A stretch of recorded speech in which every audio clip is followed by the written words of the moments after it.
4 ఎకరాలు కబ్జా అయిందని వచ్చింది. రింగ్ రోడ్ అవతల భూమి అమ్మితే ఎకరం అమ్మితే 100 కోట్లు వచ్చిన భాగ్యనగరం ఇది. ఈడకి ఇదేందుకు కూలగొట్టి 10 ఏళ్ళు ఎందుకు కాపాడిరు? ఎన్ని పైసలు తీసుకున్నారు ఈ కాపాడడం వెనకాల? ఇది చెప్పాలి. ఇది రఘునందన్ రావు చెప్పిన మాట కాదు.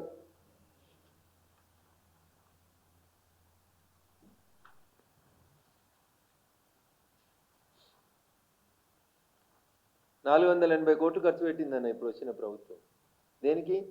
చెరువులలో మట్టి పెట్టకుండా సీసీటీవీలు పెడతారట అన్న. ఇల్లు సీసీటీవీల కోసం 481 కోట్లు అన్న.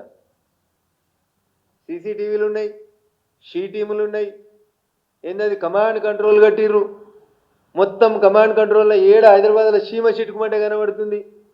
రేపులు అయితే కనబడతలేవు, మర్డర్ అయితే కనబడతలేదు, దొంగతనాలు అయితే కనబడతలేవు. ఇప్పుడు కొత్తగా చెరువులో మట్టి పోతే చూస్తే అందుకంటే సీసీటీవీలు పెడతారట సార్. దీని ఖర్చు 480 కోట్లు. ఇప్పటికే 481 కోట్లు ఖర్చు. 1200 సీసీటీవీ కెమెరాల కోసం టెండర్ వేసిర్రు. లేక్ ప్రొటెక్షన్ కమిటీకి స్పెషల్ కమిషనర్ త్వరలో. ఎందుకు రాస్తారన్న వార్తలు? ఎన్జిటి చెప్పింది హిమాయత్ సాగర్లో ఎఫ్టీఎల్ ఎంత ఉందో నిర్ధారించమని.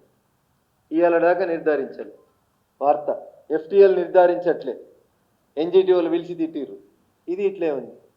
ఎన్ని సంవత్సరాలు కావాలన్నా మీకు లేకుల్ని శుద్ధి చేసేందుకు? ఇది ఒక ప్రముఖ దినపత్రిక రాసింది. మాసపు చెరువును మింగేస్తురు. రంగనాథ్ సార్ జర చూడు, ఈ మాసపు చెరువు యాడుందో చూడు. మాసపు చెరువును మింగేస్తురు. మేడ్చల్ మల్కాజిగిరి ఫాక్స్ చెరువు, ఫాక్స్ సాగర్ మాయం. ఇవన్నీ రిటైన్ చేయరు sir. This is my sincere appeal to the government and officers. పేపర్లలో వార్తలు రాపించి ఎవరినో బెదిరించి రాష్ట్ర హైకోర్టు తిట్టింది. 2010లో మేము జడ్జిమెంట్ ఇచ్చినాం. 15 ఏళ్ళైంది ఇంకా మీరు ఎఫ్టీఎల్ గుర్తించరా అని అడిగింది. 15 ఏళ్ళైనా మీరు బఫర్ జోన్లు గుర్తించరా అని అడిగింది హైకోర్టు. మా దగ్గర మెదక్ జిల్లాలో బొల్లారం అని ఒక ఇండస్ట్రియల్ ఏరియా ఉంటుంది. చెరువులో వెంచర్.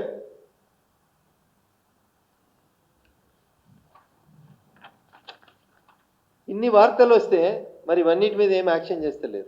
ఉత్తగా రోజు పొంగులేటి గారు చెప్పగానే అబ్బా ఎంత బాగా చెప్పిరబ్బా, ఏం చెప్పిరబ్బా, ఈ ఇంచు జాగుంటే దాన్ని బ్రేకింగ్ మనం పొద్దంతా నడుపుతాం. ఈ ఇంచు జాగుంటే చెప్పు సర్వే నెంబర్ని అప్పుడే వీటిలో చెప్పినావు కదా.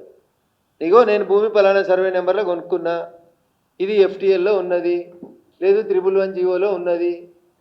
దీని గురించి ఎందుకు మాట్లాడుతున్నావు? నోటీస్ ఇయ్యి. తప్పు మాట్లాడిన మీద కేసు పెట్టు, జైల్లో పడేసాయి. మీ అసమర్థత, మీ అలసత్వం, మీ చేతకాంతరం తీసుకొని బీఆర్ఎస్ వాళ్ళు మీ మీద అట్లా అరుస్తున్నారు. అంతకు మించి ఏం లేదు. High court notifies buffer zones for 2525 lakes in HMDA. 2525 చెరువులకి బఫర్ జోన్ ఎక్కడుందని హైకోర్టు గుర్తించింది, హెచ్ఎండిఏ గుర్తించింది. ఇవి ఇవాళ ఉన్నాయా రంగనాథ్ గారు? జడ్జిమెంట్ పంపించాలనా? ఈ 2525 చెరువులని కాపాడదామా వద్దా? మొన్నగాడైనా వరదలు వచ్చినాయన్న కేరళలో పార్లమెంట్ నడిచేటప్పుడు అందరు లేచి మస్తు కొట్టుకున్నారు, అబ్బా ఇట్లా అయింది అట్లా అయింది అని. ఎందుకైంది? Just because of the ecological imbalance. చెరువు లేదు, గుట్ట లేదు, పుట్ట లేదు, రోడ్డు లేదు, ఏడబడితే ఆడ విధ్వంసం చేసేసి ఇల్లు కట్టిరు. పోవలసిన నీళ్ళ గడ్డకు బిల్డింగ్ కట్టిరు. వాన ఎక్కువైంది, వరద వచ్చింది. వరద ఉత్తవ రాలే, ఇక పోతూ పోతూ ఇల్లులు కూడా తీసుకుపోయింది. ఇక సో ప్రకృతిని విధ్వంసం చేస్తుంది మనం. నిజంగా రేవంత్ రెడ్డి గారికి హైడ్రాకి ఏమన్నా నిజంగా చిత్తశుద్ధి ఉంటే high court notify buffer zones for 2525 lakes in HMDA. ఈ 2525 చెరువులను కాపాడుండ్రు. మా మీడియా మిత్రులకు అప్పుడు వార్త దొరకది. ఏం వార్త దొరకది? భాగ్యనగరం చెరువైందనే వార్త దొరకది. ఎందుకంటే నాలాలన్నీ ఫ్రీ అయినాయి అనుకో అన్న. ఇంకా గవర్నర్ ఇంటి పక్కన ఉన్నాయన్న నాలా మీద బంగ్లాలు. అన్యాయం. రాజ్భవన్ పక్కన నాలా మీద పెద్ద పెద్ద బంగ్లాలు కట్టిరన్న, దవాఖానాలు కూడా కట్టిరు కొంతమంది ప్రబుద్ధులు. రాజ్భవన్ రోడ్లో నాలాల మీద దవాఖానాలు కట్టిర్రు. పెద్ద పెద్ద బంగ్లాలు ఉన్నాయి, 10 ఫ్లోర్ల బంగ్లాలు. నాలాలో పోవాల్సిన నీళ్లు రోడ్ల మీదకి వస్తున్నాయి. ప్రతిసారి వర్షం పడ్డప్పుడు హైదరాబాద్ ప్రజలు ఆలోచించాలి. నాలాల పడి చచ్చిపోయిన వార్తలు రాస్తున్నాం, వరదల కొట్టుకుపోయిన వార్త రాస్తున్నాం, అంబర్పేట చెరువులో శవమై తేలిండని వార్త రాస్తున్నాం. సో నిజంగా హైడ్రా వెనకాల ఉద్దేశం రాజకీయ కక్షలు కాకపోతే ఇగో ఇది హైకోర్టు ఆర్డర్ ఉంది రంగనాథ్ గారు, నేను పంపిస్తాను. 2525 లేకులకి బఫర్ జోన్లు ఫిక్స్ చేసి మొత్తం కొట్టేసి ఎప్పుడు వాన వచ్చినా హైదరాబాద్ మంచిగుంది మునగలేదనేటువంటి వార్త రాసేందుకు స్కోప్ కల్పించారు. ఇది మియాపూర్, ఎకరం 100 కోట్లు ఉంటుంది. మొత్తం చెరువే లేదు ఇక్కడ. హైదరాబాద్ సెంటర్లో మీరాలం చెరువు ఎట్లా పోయిందో మియాపూర్ సెంటర్లో ఉంటుంది చెరువు, మియాపూర్ చెరువు. మొత్తానికి చెరువే లేదన్న ఇప్పుడు వచ్చి చూస్తే.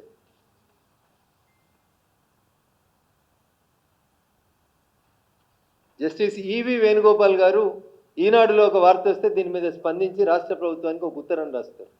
రఘునందన్ రావు లాంటి మాట్లాడితే రాజకీయం అనుకుంటారని ఒక జడ్జి గారు రాసిరు, జస్టిస్ ఈవి వేణుగోపాల్ గారు. చెరువుల కబ్జాలతో ముప్పే. నేను ఇలా ఒక వాయనాడు గురించే మాట్లాడదలుచుకోలేదు. వాయనాడులో ప్రకృతిని మీరు విధ్వంసం చేసి ప్రకృతికి నేచురల్ స్ట్రీమ్స్కి అడ్డంగా ఇండ్లు కడితే వాయనాడులో అంతమంది మన కళ్ళ ముంగట కొట్టుకుపోయారు, అన్ని ఇండ్లు పోయినాయి.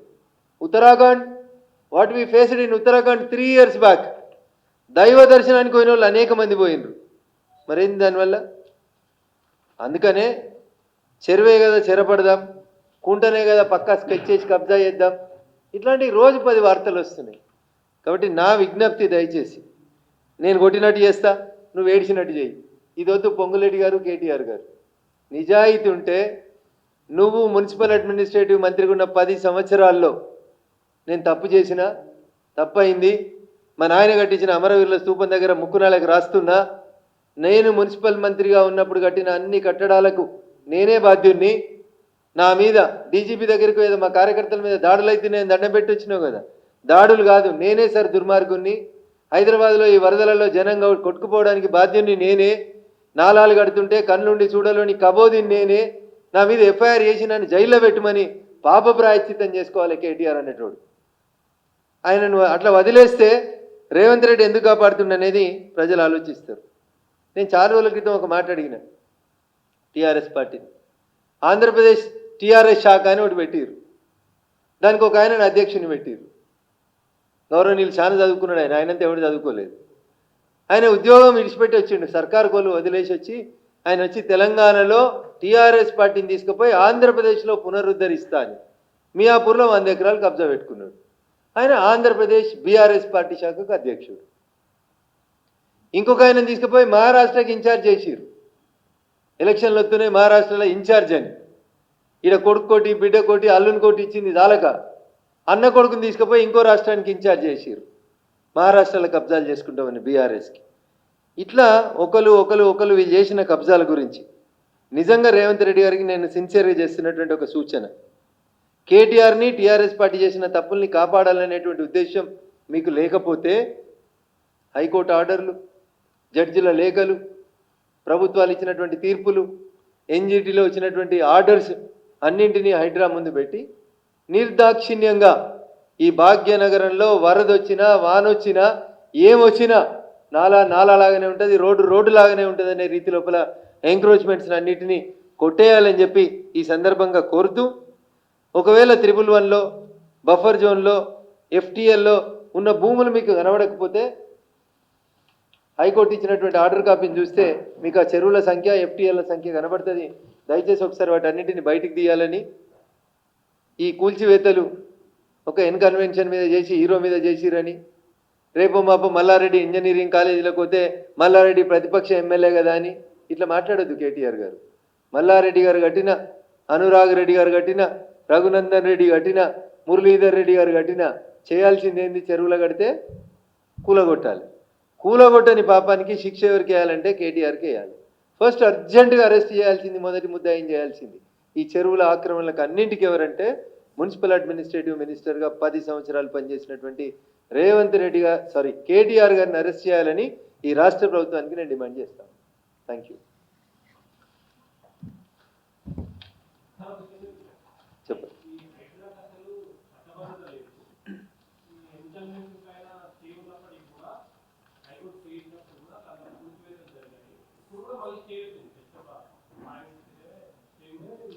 సో నేను గౌరవ న్యాయమూర్తులకు చేసేటువంటి అప్పీల్ ఏంటంటే, ఇదే ఆంధ్రప్రదేశ్ హైకోర్టు కన్వెన్షన్ని సర్వే చేసి చెరువులు ఏమైనా ఎంకరేజ్మెంట్ ఉంటే కొట్టేయమని చెప్పింది. గౌరవ న్యాయమూర్తులకు నేను చేసేటువంటి అప్పీల్ ఏంటంటే, లంచ్ మోషన్లు ఆగమాగం వినకండి, పిటిషన్స్ దయచేసి. గతంలో హైకోర్టు ఏం జడ్జిమెంట్ ఇచ్చింది, సుప్రీంకోర్టు చెరువులు కుంటల విషయం లోపల ఏం జడ్జిమెంట్ ఇచ్చింది ఒకసారి చూడండి. మీరే సర్వే చేయమంటారు, మీరే కూలగొట్టమంటారు. 2010లో మీరే ఆర్డర్ ఇస్తారు, 2024లో మళ్ళీ మీరు స్టే ఎందుకు ఇస్తారు? What is this? ఎందుకు జనాన్ని కన్ఫ్యూజ్ చేయాలనుకుంటున్నారు? ఏమవుతుంది ఒక బంగ్లా కూలిపోతే? నాలాల పిల్లలు వాడి కొట్టుకపోయిన రోజు, నాలా కబ్జా అయిన రోజు మున్సిపల్ మంత్రిని రిమాండ్ చేయమని అడగలేని హైకోర్టు ఇలా ఎన్ కన్వెన్షన్ మీద స్టే ఎట్లు ఇస్తుందండి? ఎస్, యాజ్ అన్ అడ్వకేట్గా బరాబర్ అడుగుతా నేను, ఐ హ్యావ్ ఏ రైట్. ఏం తొందర వచ్చింది ఎన్ కన్వెన్షన్ కూలిపోతే? ఒక ఫంక్షన్ ₹1 తీసుకుంది ఎన్ కన్వెన్షన్. 10 ఏళ్ల నుంచి ఎన్ కన్వెన్షన్ వసూలు చేసిన ప్రతి రూపాయిని ముక్కు వెండి వసూలు చేయాలి, కోర్టు దానికి డైరెక్షన్స్ ఇవ్వాలి. ఏం చెప్పింది సుప్రీంకోర్టు? FTL బఫర్ జోన్, దాని తర్వాత 33 ఫీట్ల దాకా ఏ కన్స్ట్రక్షన్ ఉన్నా కూలగొట్టమని చెప్పింది.